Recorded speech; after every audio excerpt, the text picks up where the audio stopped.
Hello, everyone. Good morning, good afternoon, good evening, wherever you are. My name is Melody Chadamoyo. I am a relationship coach, and here I am with Barb Nangle. I hope Mhm. I'm pronouncing it right. You And are.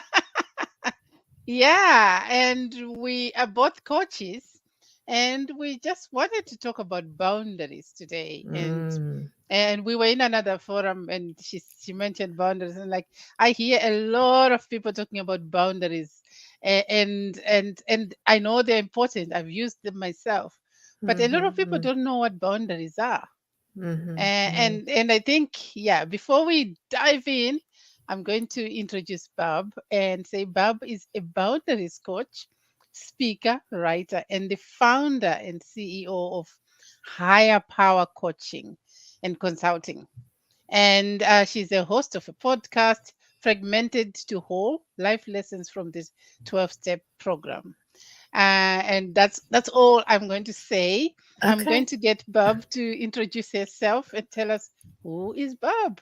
All right. Well, thank you so much, Melody, for the work that you're doing and especially for having me today. I'm really delighted to be here. I would say, hands down, the greatest benefit that most people care about. I mean, I've had so many benefits about having healthy boundaries, is that I'm finally in the first healthy romantic relationship of my life. I'm 60. I was 55 and he was 60 when we met. And he was married for 10 years and then again for 25. I've never been married, but I've had literally dozens of relationships, all of them dysfunctional. And we both know the difference between what we have now and what we had in the past. And I think one of the things that attracted me the most to him initially was that he has healthy boundaries.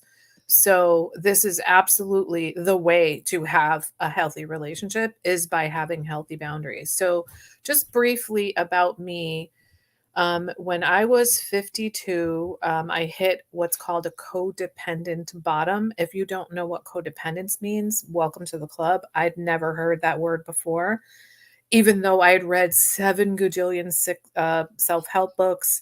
I'd been in therapy since I was about 15, done like workshops, workbooks, work groups, retreats, spiritual group, like you name it. I'd never heard the word. And so a codependent person is essentially someone who is really focused outside themselves. We tend to care a lot more what other people think about us than what we think about ourselves. We spend our time and energy and effort on other people and what they're doing and what they're thinking and saying. And we do a lot of fixing and rescuing and saving and enabling behaviors. So I had a codependent bottom. Won't go into the details of that story because I know we want to talk about the relationships, but I ended up getting into 12-step recovery because of it.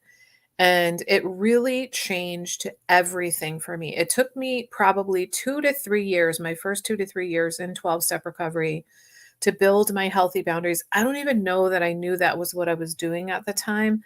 But once I got clear, like, oh, these are boundaries, and I got better at them and got a good handle on them, I started reading about boundaries, and it helped me to sort of retroactively understand, oh, this is what I was doing and not doing, and this is the process that I went through. But one of the things I noticed, Melody, in all these books that I read about boundaries is that it was like I was reading a bunch of words, and I'm a pretty visual person. Hmm. So I started kind of drawing these diagrams that to me visually depicted what I was conceiving and experiencing about with boundaries. Well, those drawings turned into handouts, which turned into a workbook, which is now the spine of my Better Boundaries coaching program. So I do private coaching and group coaching with people, women typically.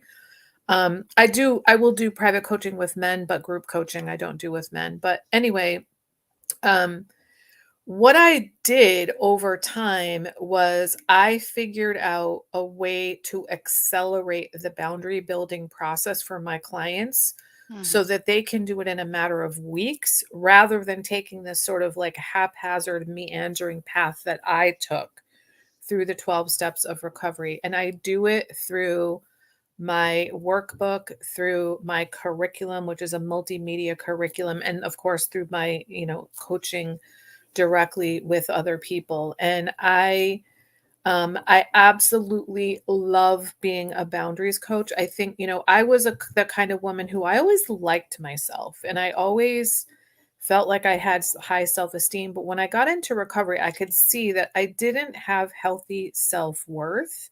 And there was Yeah. also a lot more negative stuff going on in my head than I had realized. And on reflection, I realized it was actually the boundary building process that got me to trust myself, that got me to love myself, and that got me to be able to follow through for myself, show up for myself, and also to be consistent. And that's really why I became a boundaries coach because there was such far reaching and deep effects on my life to build healthy boundaries. So that's the brief version of who I am and why I'm here and why I do what I do. Okay, so tell us, Bob, what are boundaries? So to me, a boundary is a standard that you have for your life. Mm. Most people think about when they think about boundaries is they think about the part where you're telling other people the communicating boundaries part, and that's absolutely part of it.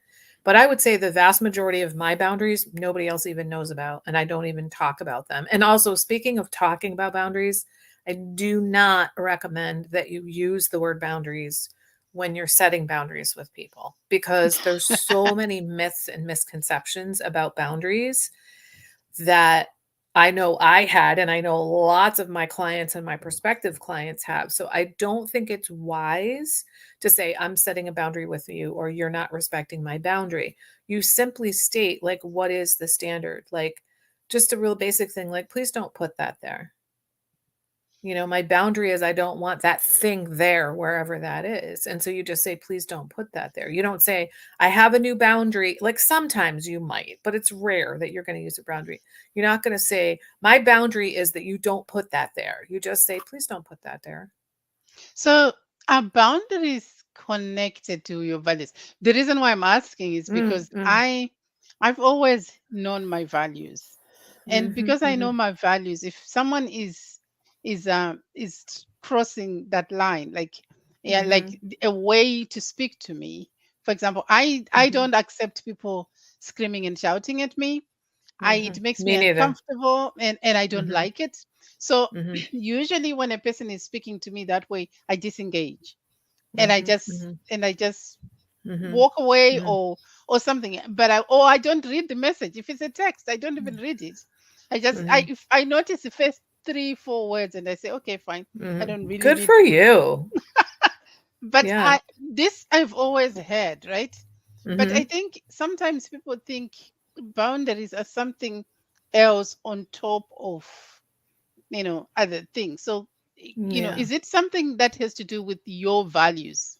It's 100% aligned with values. In fact, what I realized over time is the way that I knew when and where my boundaries were, because my boundaries are going to be different than yours, was Mhm. by what's important to me. In other words, by what I value. So, what I do is with all of my clients, whether they're group clients or private clients, is I have them start by identifying their top 5 values. And of course, everybody has more than that, but it's a large enough number that it's impactful to be focusing on 5 values. And it's small enough that you can kind of hold on to that in Mhm. your head. And so my process with my clients is getting them to set boundaries in alignment with their values because one of the things that people with unhealthy boundaries do is they cave and they don't like they just say this is my standard and no it's not. And so it's really not your standard. It's like in your mind it's your standard, but it's not your actual standard because if it was then you would be living up to it. And so among the many benefits my clients get is they bring their behavior and alignment with their values. So let's say that you say, I value my family. And what you mean by that is, I value spending quality time with my family. And yet, maybe you go to your kid's soccer game and you're on the phone the whole time and you're not even paying attention. Or, you take text messages and email messages at the dinner table from work, or maybe you work, every single night. So if you're saying I value my family means to you I spend quality time with my family, and you're not spending quality time with your family, you're out of alignment. You're out of integrity with yourself. And so, learning how to build healthy boundaries is about the process of getting back into integrity with yourself.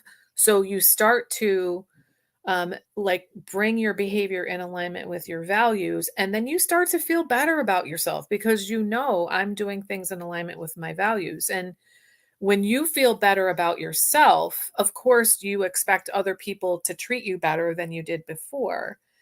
And, then the other thing is that when you are setting your boundaries in alignment with your values, you're telling people this is the truth of who I am. And so when you say no to somebody, for example, because it's not in alignment with your values, people begin to trust you more. Because if you say no to them and you mean no, then they know that when you say yes, you mean yes. Yes. Right. And then the other thing I know that, we talked about what we wanted to talk about here was that we can reduce and avoid conflict in Mm. relationships by setting healthy boundaries. And the reason is that you're telling people the truth about this is okay with me and this is not okay with me.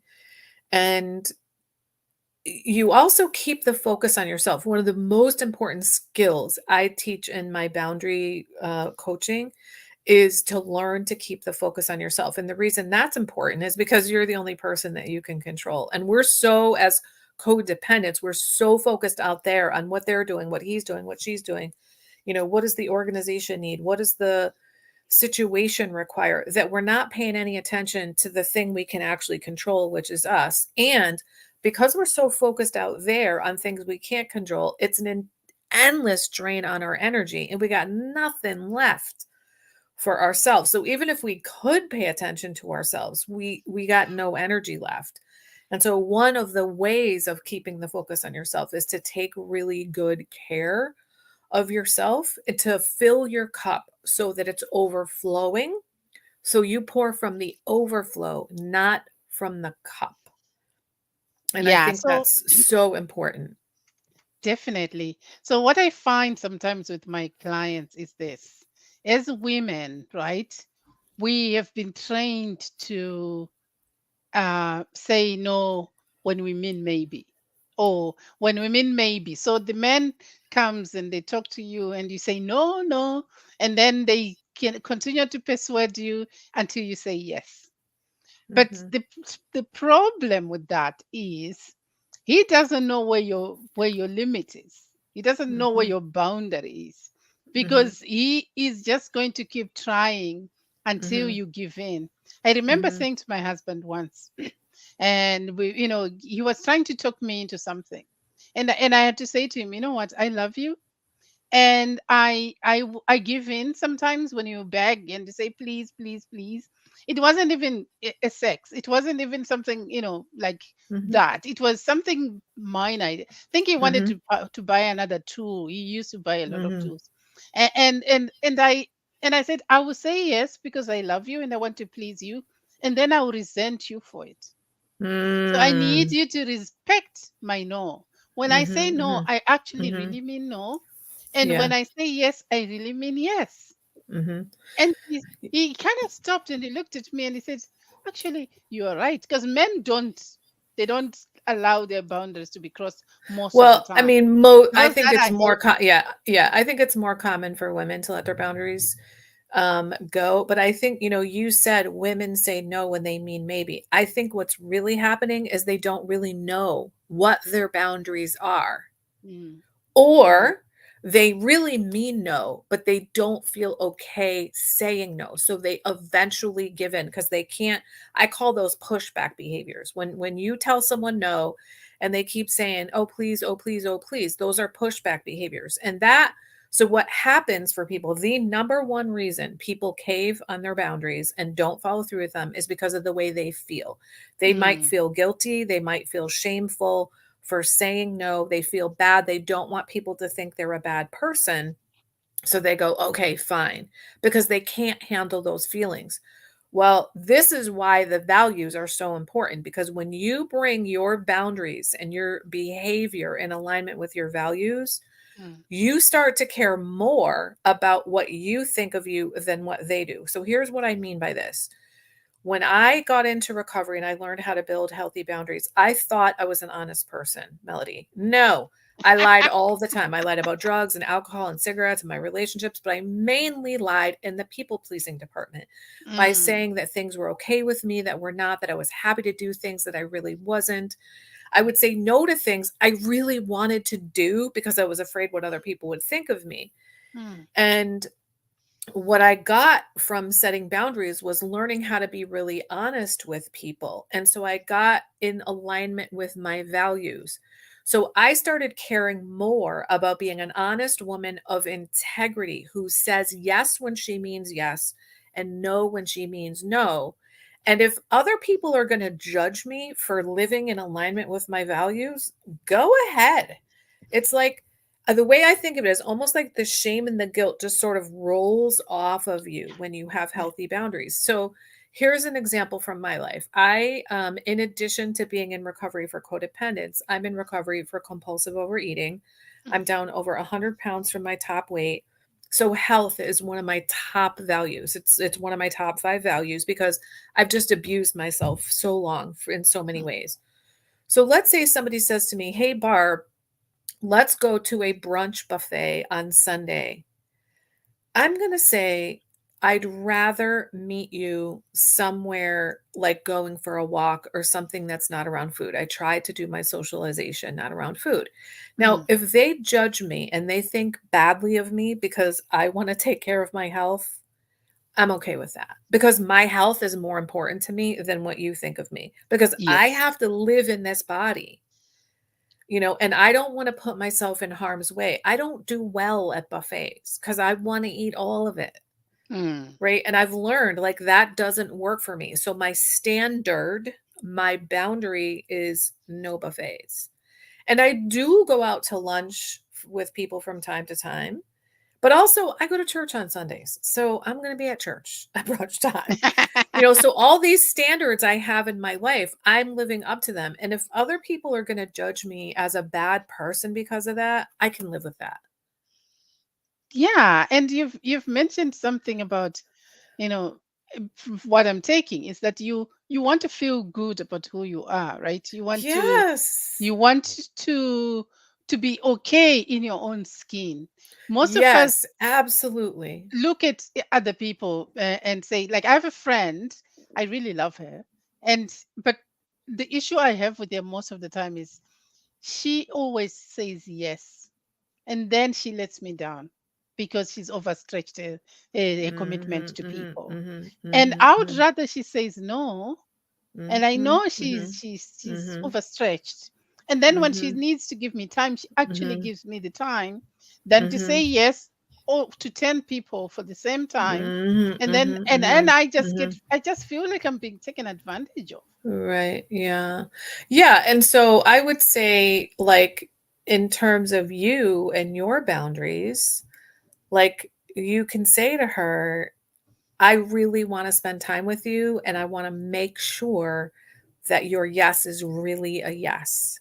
Hmm. So please don't say yes unless you're going to make this a priority because it's really painful to me Mm. when you keep canceling on me, you know? Like I will say, Melody, as I've gotten farther into recovery, a lot of my long-term friendships faded away because They do. I stopped doing all the work to connect with people. It turned out when I was the one that was always initiating the calls and making the social arrangements and checking in to make sure everything was okay, I saw people all the time. And when I stopped doing all the work, then I stopped seeing them. And that's very telling to me. Like, how close of friends were we that you only want to see me when I initiate and make the arrangements? That doesn't feel good to me. Like, I want to spend time with people who want to spend time with me. So when it comes to my standards are I'm not going to work harder at the relationship than you are. I'm not going to put in more than 50% of the work. And if I have to, then we're not going to be seeing each other very often. And of course, things are going to be 50-50 all the time, but on balance, you want them to be about 50-50. Yes, I I wanna I spend time with people totally who wanna I spend time with me. Yeah. Yeah, because otherwise, why would I want to force myself on Yeah. someone, right? Yeah. Again, it reminds me of my relationship with my husband, especially during the first few years when I was, really being clear. Because sometimes we are afraid of being dumped, or we're afraid the Yeah. relationship is going to end. So we don't express Mhm. what we want Mhm. or what we need or what our boundary Mhm. was. Mhm. And Right. I remember him saying, "Oh, I want you to be stay at home and look after the kids and the home." And I paused, and I was like, I don't think I'm the right woman for you. Good for you! And he kind of looked at me, and he said, why? And I said, I'm busting my, in school right now so that I can get a diploma, so that I can get a job. And, why do you think I'm working so hard? Why do you think I'm so committed? Because I have Mm. an idea about how I want to live my life. Right. And Right. and he and I said, I actually don't think we can move forward Mhm. because this is too important. And Mm. he said, okay. And he went away and he thought about it. And then he came back to me, and when he came back, we didn't even talk about that issue. But it was with the understanding that we're moving forward because he's okay with this. Is not Mhm. a Right. red, thing line for him. This is not, Right. this is like he's okay with me, Right. getting a job. Right. And to be Right. fair, he was very supportive of That's my great. career. He was Yeah. so Yeah. he even suggested me applying to library school. He he Mhm. was, when I did my masters, he was always very, very supportive. That's fantastic. Yeah, So, you're right. I think, what you said was we're afraid that people are gonna abandon us, essentially. I mm, don't know that you use the word abandon, but that is the fear. And so I grew up in a dysfunctional family. And so what I experienced was enmeshment and abandonment. I didn't experience healthy boundaries. I didn't experience healthy separation. So the idea of setting boundaries with other people to me feels like abandonment, right? mm, So the thing is, if someone is going to abandon you because of your standards, then they should, because they don't want the actual you. They want some fake version of you. And if you are okay with faking who you are for the rest of your life, keep going in that relationship. You may think that having that person in your life is better than not having anybody, but it's not, because you're going to resent the shit out of them, and you're going to eventually, it's going to erode the relationship. The way to have an authentic relationship with another human being, regardless of whether it's an intimate romantic relationship, a friendship, a colleague, whatever, is to tell them the truth about who you are and what's okay with you and what's not okay with you. So this is a really mundane example from one of my clients. She went out to dinner. This is after like 6 weeks of coaching with me. She has these two friends. One she's been friends with since elementary school, and one since middle school. And these women are in their 50s. We're talking decades of friendship. And that yeah. they go out to dinner like once every 4 to 6 weeks. And they decide they're going to order a couple pizzas. And they come up with the ideas of what they want on them. And there's mushrooms on both pizzas. And my client says, can we get something without mushrooms? And they were like, sure. And they ended up just taking mushrooms off of one of the pizzas. She said to me, Barb, you have no idea like what that was like for me. She said, and I actually just did it. I didn't even think about doing it because the work was just like really penetrating her. So her standard is that she doesn't like mushrooms, but all her life she's been picking mushrooms off or eating them and acting like she likes them. And she Mm, was just like, I don't want mushrooms on my pizza. So she's telling her friends the truth. And it was a non issue to them, but it was a gigantic issue for her. Then later that week, she was away for the weekend with a whole bunch of groups of people. And they were out by the fire talking politics. And she was like, I'm done. So she set a boundary in that she got up and went in the house because she didn't want to try to control them. Well, mm, later, everybody came back in the house, and around the dinner table, the politics started happening again. And she said, can we possibly talk about something else? And the two most strident people were like, yeah, okay, let's do that. And everybody was completely relieved. And she was like, oh my God, this is what it's like to have boundaries. I get to eat the kind of pizza that I want. I get to be in peace and not and be hanging out with my friends and talking about fun stuff instead of debating about politics, because there was people on either end of the spectrum. And she was like, this is not why I hang out with my friends. So when you have healthy boundaries, you get to feel comfortable in your own skin and in your life and your friendships and your relationships.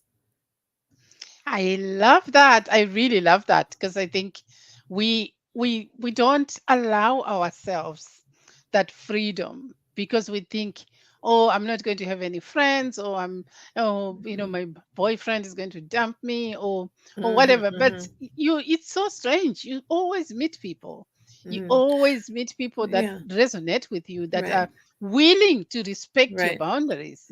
Right. Yeah, when like if he's going to dump you because you want mushrooms on your pizza, then he should dump you. Because if that's really a deal breaker for him, then do you really want that guy? Right? And I get, I'm giving mushrooms as the example, but the thing is when you have these fake like masks up in front of people, the people that are attracted to you aren't attracted to the actual you. They're attracted to the mask, which is really hard to uphold. I know because I did that. And then I was super defensive because I Mm. didn't want people to see behind the mask. And the people who want to be with the authentic you can't even get to you because they're blocked by the people that are attracted to the fake you. So when you let go of the facades of the masks and you tell people who you really are, the people who are not okay with who you really are will fade away. And the people who are super jazzed about who you are will be able to get to you and they'll be attracted to you. And so the Ooh. way to find your people is to be who you actually are. And for me, Melody, the way I got to figure out who I actually am was the boundary building process. So it was like I started to carve away what was not okay with me. I didn't really know. I mean, there were some things, of course, I knew that I liked, but there were many things that I wasn't really sure because I was such a yes woman. I was like, "Oh yeah, I'll watch football with you." I'm talking about American football.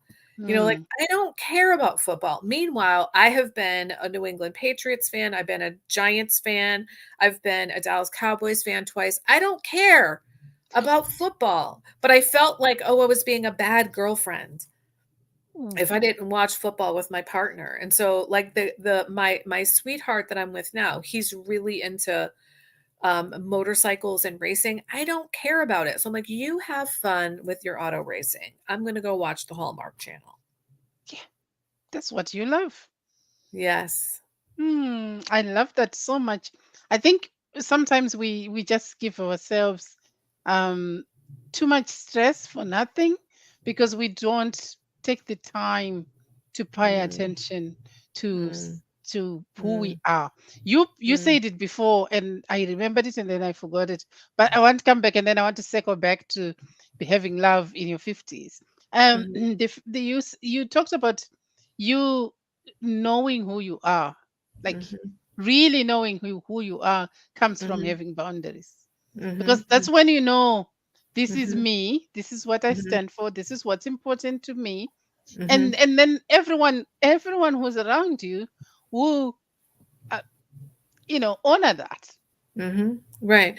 Yeah. I because mean, we teach people how to treat us. We're always doing that. But when you start setting boundaries, you're very purposefully teaching people, or the people that have been around you for a long time, you're reteaching them mm, how to treat you. And the thing about boundaries is setting boundaries is by its very nature an experimental process. The first time, I don't remember what the boundary was, but I remember the first time that I was conscious, this is me setting a boundary. I was like this, Melody. Wham! Ooh, way too harsh. Right? But mm, if mm, I had known that it was going to be way too harsh, obviously I wouldn't have done that. I only knew by the way that it felt to me. So you have to experiment and be like, okay, I think this is okay with me. And then you're like, no, I think I need my boundary to be back here a little bit. Or, actually, that was really okay. Maybe I can push it out here. So you go through this experimental process, which means you get to know yourself. You get to know, what are my standards? I don't really Mm, know. And then you teach them to other people and you yes. live up to them yourself. Yeah, that's it, isn't it? Yeah, truly. So I want to, because we're getting to the end of our time Mhm. together, I want to get to, because I've met so many people who've met the loves of their lives in their 50s and 60s. Yet society teaches us that once you're over 30, your life is over. So, So and bullshit. and Ugh. I just wanted you to show people, or to Hmm. explain to people that Hmm. life is Hmm. not does not end in your 30s, and Oh, romance no. and relationships get richer and Oh, more, absolutely. and more, and what do you want to say, and more fulfilling, yes, Absolutely. as Yeah, and as I will we tell get, you, sex is better with healthy boundaries too, way better. yes, oh yes, Because when you know what's okay with you and what's not okay with you, it's freeing. yes, When you get, because one of really important part of building boundaries is learning how to directly communicate instead of beating around the bush or implying things or expecting people should know things or reading your mind or reading their minds. Like those aren't real things. Those aren't real communication techniques. So you learn to say, I like this, I don't. What I said to my partner was, I'm a new person. This person, this woman in recovery has never had sex before. So I've always enjoyed it, but I want to feel free to try things that I've never tried before and say no if I realize they don't really work for me. And we went to a coffee shop and had this conversation. I said to him, I want to have a conversation about sex before we go there because I know how to directly communicate. And let me tell you something, we have really hot sex. Okay. And the other thing is that I love my life. So when I met him, he needed to enhance my life if he was going to stick around. Like, you can't be just making my life just the same, and you definitely can't be bringing it down a notch. If you're not enhancing my life, I'm done. And he very much enhanced my life. And I think one of the most important things that I did at the beginning of the relationship is the first time he did something that was unsettling to me. It was via text. I texted him and I said, I'm feeling unsettled. Can you help me talk with you about this tomorrow? And I will say something about men, at least heterosexual men. They enjoy being asked for help by women. So when I said, I don't think I even understood this at the time. When I said, will you help me talk to you about this tomorrow? He was like, absolutely. And the first thing I said in the conversation is, I'm looking at this as an opportunity for us to increase our intimacy. I hope you will do the same. So I framed the conversation. I asked him for help. I framed the conversation. I also addressed this was an issue for me. And he said to me, tell me what you mean by unsettled. And I said, I actually don't know at this moment. All I can say is that I feel unsettled and I can't move forward until we have a conversation about it. And we did this beautiful processing.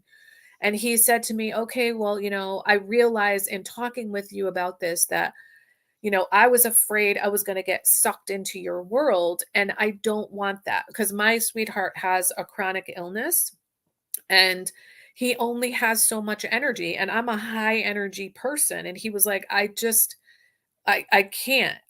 do that. But he didn't know that that was what it was about, like what he did. And so we addressed the first difficulty we had head on, and it set the tone for the rest of the relationship. So as soon as you know something is difficult for you, then you need to say something. I think, like, I give a whole bunch of tips and scripts for setting boundaries. In fact, I have a free handout on it. The number one tip is do it immediately. Be quick about it. It does not get easier when you wait. In fact, it gets much harder because you're always like, oh, did it the right time? Is too much time gone by? Oh, I feel bad. And then you start blah in your head about it. If you just say, please don't do that. Or that didn't work for me. Or ouch. Or oh, that hurt.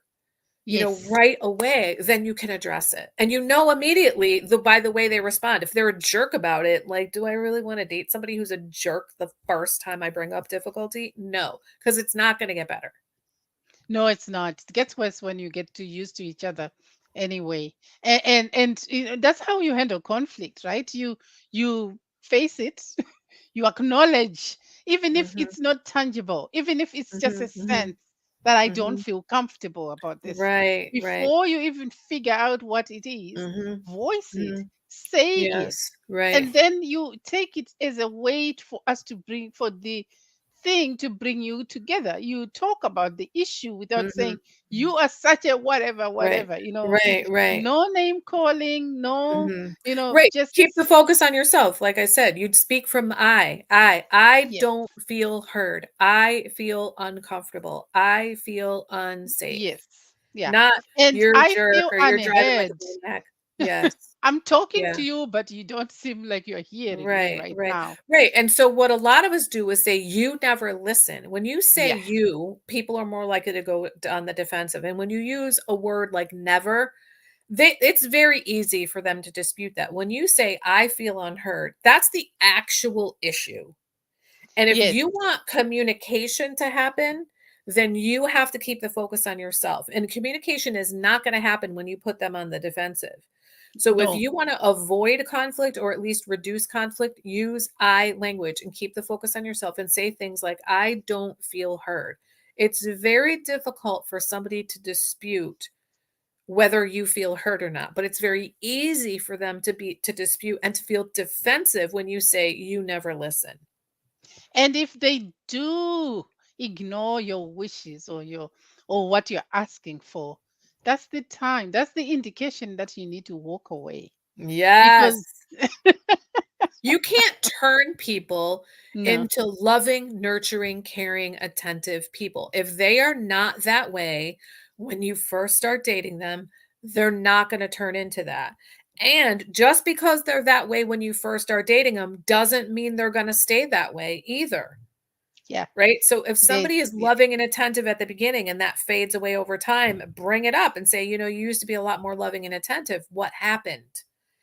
And if yes, they just let it go, they were like, "Oh, I just did it to win you over." Well, you need to keep winning me over, yes, yeah, yeah, and if they don't, then your standards get to be, I want to be with someone who wants to be with me as much as I want to be with them. exactly, yeah, You know, that's and loving yourself. Yeah, and I think, one last thing I wanna say is that a lot of people like you said something earlier about I don't remember how you said it, but you said for no reason, like we don't say something for no reason. I think Mm, there is a reason, and the reason is we feel like we don't deserve it. We mm. feel like we have to take whatever we can get. What I found is that building healthy boundaries increases that self-worth so that you actually do feel like you do deserve to have a good life that is well lived with healthy, loving relationships where you feel comfortable in your own skin and that you thrive and have vitality of life. I truly believe that building healthy boundaries can give you all of that. And I'm living proof of that. And that's why Oh, I became a boundaries coach. I love it. I love it so much. So, where can people find you if they want to talk more about boundaries? Okay, well, thank you for asking. So, my favorite place to hang out on social media is on Instagram. I am at Higher Power Coaching. If you're a podcaster, if you like to listen to podcasts, I'm on every single podcast outlet. But you could also find me at fragmentedtowhole.com. So, my podcast is called Fragmented to Whole. And then I have all kinds of free resources on my website, which is linked in the bio of my Instagram, or you can go to higherpowercc.com. Oh, all those ways to get in touch with you. And I'm so humbled and I'm grateful that you were able to join me and have a conversation about boundaries. Because I think Wonderful. we all need to learn about them. We all need to Mhm, understand them, and we all mm, need to implement mm. them in our lives, because that's how Yeah. we get to know ourselves better, Mhm, how we mm. get to love ourselves better, and to find the people that are open to loving us for who we are. Right, yes. My goal is for all 8 billion of us on this planet to have healthy boundaries. Can you imagine if everybody told the truth about what was okay and not okay? Nobody had to guess. We'd all be meeting our Mm, own needs and not feeling the need to try to get other people to meet our needs. I'm sure the wars will be over. Yes, agreed. Yeah, so I'm on a mission. Sure, the wars will be over. So yeah, so we are finishing off. I have a webinar on Thursday at Oh, same nice, time, 8 p.m. Yeah, resolving conflict effectively. We're continuing nice. with the conversation of boundaries. It's the same Awesome. Oh, good. conversation, different slant. If your relationship is in conflict, if you have conflict at all with your children, with your husband, with your wife, with your boss at work, you might want to come and check us out and listen and hear how you can resolve it in a way that doesn't make you feel yucky afterwards. Nice. I You love feel it. good. Fantastic. Yeah. So thank you so much, Barb. Oh, I'll thank put you. your This was information. delightful. Yeah, I'll put your information in the notes after Oh, this good. is finished uploading, and then people can find you. Wonderful. Well, thank you so much, Melody, and keep up the great work. You too. All Thank right, you. but bye now. Bye.